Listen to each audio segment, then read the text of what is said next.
we're not going to have walls running through the city. We're not. It's going to be designed in a way. We're not. Concept A has a wall running through the city. That's our concept A. Okay, well, walls running through the city. If we're not having walls, then let's take it down now. Why can't we not say that? That's not true. Don't say it's not true. Don't say so. Hoboken Mayor Dawn Zimmer, council members, and various other officials associated with the Rebuild by Design project largely had to play defense last night as hostile residents demanded answers on the flood preparedness program, staunchly opposing one concept that would introduce seawalls. The meeting started calmly enough as Zimmer and City Council President Rami Bala addressed the packed house on hand.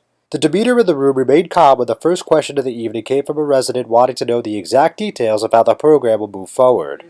What are the terms and the conditions of the grant? You can briefly explain how the funding works, but can we proceed from a legal standpoint, not from a political standpoint, with the store, delay, and discharge before we do the resist part? What must be revealed when we evaluate these alternatives as a group, giving feedback? We're going to be meeting often with the community as we move this forward. We're going to have to realize how we need to phase this if, in fact, the $230 million is insufficient to do all four components. Rahul Parab, an engineer for Dewberry, the professional services firm working on Rebuild by Design, said that one of the main factors in deciding which of the 5 drafts would move forward is the benefit-cost ratio. There is a factor that is called as the benefit-cost ratio. Right. Technically, the government requires for every dollar you invest, you need to get every $1 of benefits. Okay. And what I mean by benefits is what's the losses that are avoided? Are there the losses avoided by protecting the buildings, by protecting the utilities, and so forth? So that all goes into, that are all monetized, and that goes into the benefits. So if you're going to invest $230 million, you need to also have $230 million of benefits. After Mike Sears, another Dewberry engineer, stated it was impossible to build something that prevents flooding or storm surge from every possible storm, residents began to once again get restless over seawalls in the city that will potentially be part of this project. The plans, as in Battery Park City, are for temporary walls and structures, a more ecological and environmental solution as well, and deployable walls rather than permanent walls. Why was nothing like that presented to us? Well, yeah, I mean, I think all those options that you mentioned are on some of these boards. Deployable walls are an option. But you're talking about a permanent wall down the middle of one of the most historic and iconic streets in Hoboken, which as people come into our city, one of the first beautiful tree-lined streets they see are Bluefield and Garden Street. Okay, so did any of you guys walk the streets before you did the plans? Yes, we did. Another resident called for taking Concept A off the table since he believed it would move stormwater into areas that were previously unaffected. Are you thinking that the water that would fall inland would have no way to get over the wall? Where else is it going to go?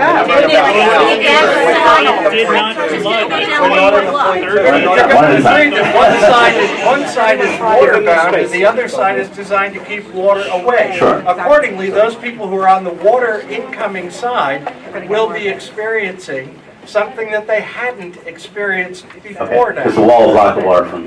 Yeah. There's no drainage. Are you saying you haven't modeled it, or you don't know the answer at this point in time, or it will flood?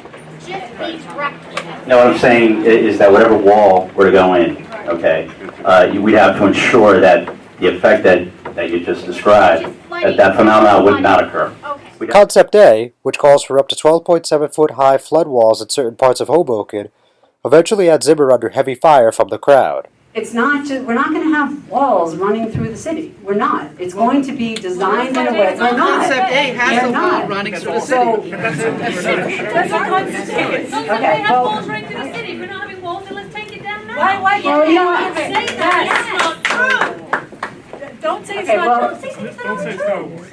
Why can't we take concept A down right now? Because nobody likes it. Nobody wants to see a wall 5 feet from their home potentially creating a water hazard where homes that never had water before. The mayor said if it was up to her, she actually favors Concept D in terms of sufficient flood preparedness across the city. we're going to need to evaluate a waterfront option.